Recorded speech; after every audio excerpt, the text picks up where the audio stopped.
Hello, hello, hello. Just wanted to come and touch base again. So today I went out to the grocery store because, of course, the kids love food. So as I was there, I ended up talking to the cashier, and it was funny because I don't talk about my story very much anymore, my past, things that I've endured, things that my kids have endured. So I thought if I don't talk about it, we'll just move on from it. And that's not really how life works. You actually heal through talking about it and then being vulnerable and sharing your story with people, kind of like I am with you guys. So it was funny though. She was blown away, and in the end she was like, "You're awesome, mama." And it just made my heart swell and go, "Wow, I can make a difference." So I just want all of you that are in a moment in your life right now to where you're feeling stuck, or you feel like nobody cares, or you feel like you're never going to get out of whatever dead end cycle you might feel like you're in. Just understand you will. You can. You just have to invest your heart, make a plan, and focus on getting out, and don't waver on that plan. Don't go back and forth.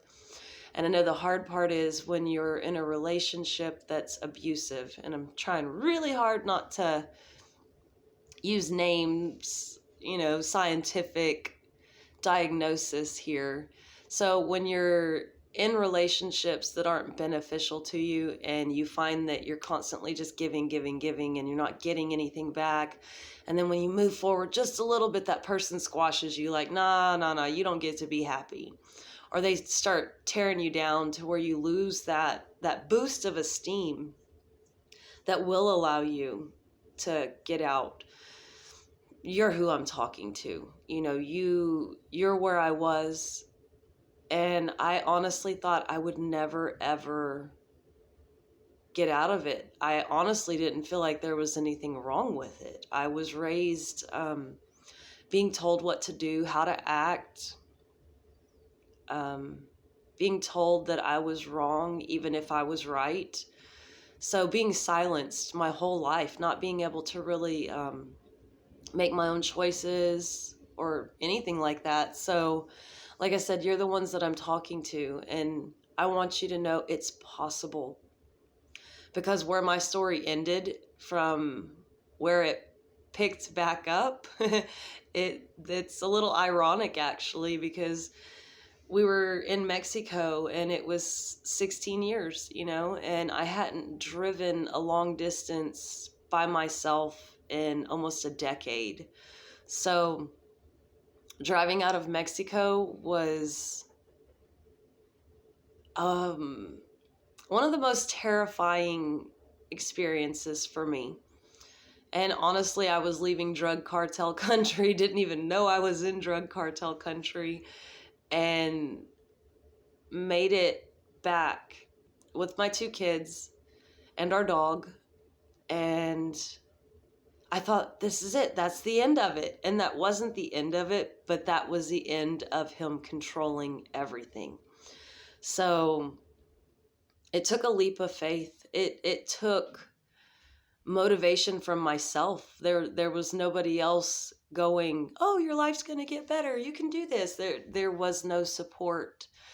And that's what I'm trying to be for all of you, is that support that you need to get away from those sociopaths, those psychopaths, those narcissists, those people that let the demons that consume them from childhood trauma or heartbreak or upset from how their life was, all kinds of negativity.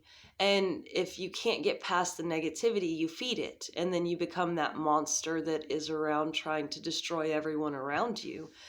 And it's very hard to get away from these people because, they say misery loves company. And that was one of the things I always said: misery loves company, but so does joy. Joy loves company. And it almost became my life motto of, I'm looking for joy. I'm looking for a future. I'm looking for what some would call success in life. And now that I've gotten to that point, I realize it's not success, it's freedom. and the freedom to choose, the freedom to express yourself, the freedom to eat what you want, however much you want, the freedom to speak up or just be you. And a lot of people are not okay with people being themselves. And you have to understand when you have goals or you want better for yourself in life, a lot of people will try to shut that down.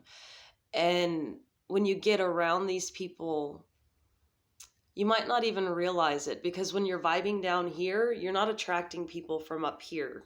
And so you're going to keep staying in the muck. You're going to keep finding these cycles, same energy with a different face. You're going to keep having the same relationships until you start saying, okay, I need to change my mindset. And when we're living in a negative world, which we're in a very negative world, it's very hard to stay positive, especially because you're not born with a cheerleading squad. Nobody is. And a lot of times it's hard to cheer yourself on, saying, I'm going to make it through this. I can do this. I will do this. So I had to go from crying in private regularly so my kids didn't see, to sitting almost comatose, staring at the wall. And I felt like such a victim at the time. I felt like those feelings are coming back. I'm never going to get out of this. Nobody cares. Nobody loves me. And that was a miserable point in my life. I couldn't even contemplate suicide because honestly, I had already tried it twice in the beginning. Sorry. Haven't stepped in these emotions in a while. So when it came down to it, when I didn't die, I wasn't allowed to die, is what it felt like. I realized there was a bigger plan for my life. And my children were a part of that plan. They were here to basically save me and remind me what life is about. So I just want you to understand that no matter how low you feel, no matter how down and out you are, no matter what kind of company you're keeping or the people that you're around, keep it in your heart and keep it in your mind that you are worth so much more than anybody will ever give you credit for. And when you can start believing in yourself, because other people aren't necessarily going to believe in you, because honestly, a lot of people don't want to see you succeed. They don't want to see you happy. And the craziness behind that is they don't want to see that because they can't have it for themselves. They don't understand that you have to put forth an effort. You have to make a conscious mindset every single day of, oh, I woke up. That's a blessing. Oh, I still have money to put gas in my car. That's a blessing. Oh, I have a job. It might not pay a lot, but that's a blessing. I had a stranger smile at me on the street. That's kind of like your angels going, hey, that's a blessing. So when you can start finding the blessings in life, the world smiling at you, you can begin to do this more for the world. And that's the thing we all have to start doing again, is make our hearts swell back up, and that love and that unity will begin to come back. Excuse me. But it's not something that will just happen on its own. This isn't something you wish for. This is something you work for. So it's hard, yes, to be in a toxic relationship, but I guarantee you the work to get out of it will be so worth it. And you might feel in the moment like, oh my God, this is exhausting.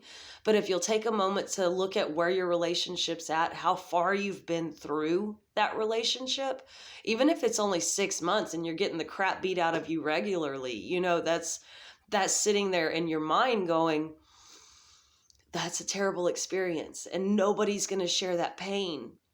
But the thing is, sorry, I'm itchy. The thing is, you can get out of it. You can, like I said, start changing that mindset and realize you're not alone. And when you can realize you're not alone, it's not such a scary walk, because just because you're by yourself, no one's around you, does not mean you're alone. And I just want a lot of you to open up and re-embrace that you're not being punished. It is not your fault. You didn't ask for this. The one thing you do have to realize, though, is you are allowing this. Because even if you're staying in fear, you're allowing this person to control you in a sense that you can't think for yourself. Your chemistry honestly changes. So as much as it might sound like I'm blaming you, saying you're allowing it, I'm not saying it's your fault, because at no point in my life did I say, oh, I wanted that. I wanted to punish myself for past karma or bad things I've done. That was not it at all. It was that my brain had been rewired. And it's almost like veterans who have been in war, traumatic experiences mess with them. And it's the same for people that are in toxic relationships, because most people don't realize that these toxic relationships are war. Every day you are battling and surviving and contemplating things that you would have never thought of if you had healthier experiences relationship wise. So just like we need new programs to help veterans unlearn what they were taught to survive in war, it's the same thing with trauma victims such as myself, which I no longer consider myself a victim. I am a survivor. I am a warrior. And those words will empower you beyond imagination if you can understand that. Get out of the victim mentality of this is happening to me. This is happening to me. Because like I said, there is a certain amount of allowance that this is happening to you, because you're not leaving the situation. And fear does account for a lot of the reasons why we stay. Being a single mom in a marriage at that time is how I felt. I didn't work. I had no money of my own. We shared a vehicle. I wasn't even allowed to go to the grocery store alone. It was always a family outing. And he walked in front. I walked behind him. The oldest child walked behind me and the youngest behind him. Everybody with their hands behind their back looking down at the ground. And when I see this in public today, my heart goes out, because I realize that this is a very big form of control that somebody is exercising over their entire family. And it's hard. And I always want to just go give that person a hug and say, get out, just get out. It's not as scary out here in the world as you think it is. And it honestly isn't. We all still have money problems, of course. There's still those daily struggles, of course. But the fact that you can breathe, that you can start trying to rebuild who you are, what you like, where you want to go, how you want to dress. That was some of the hardest part for me, was rebuilding myself and allowing myself to build myself. Because when I met this person, I was one of the most strong, independent people that didn't even know it at the time. And to be torn down as low as I was, I never would have imagined that I would have given myself to somebody for them to suck the life out of. I never thought I would have been somebody's energy fuel source for their own life. So, like I said, as hard as it is, just try to focus, try to breathe, research if you can.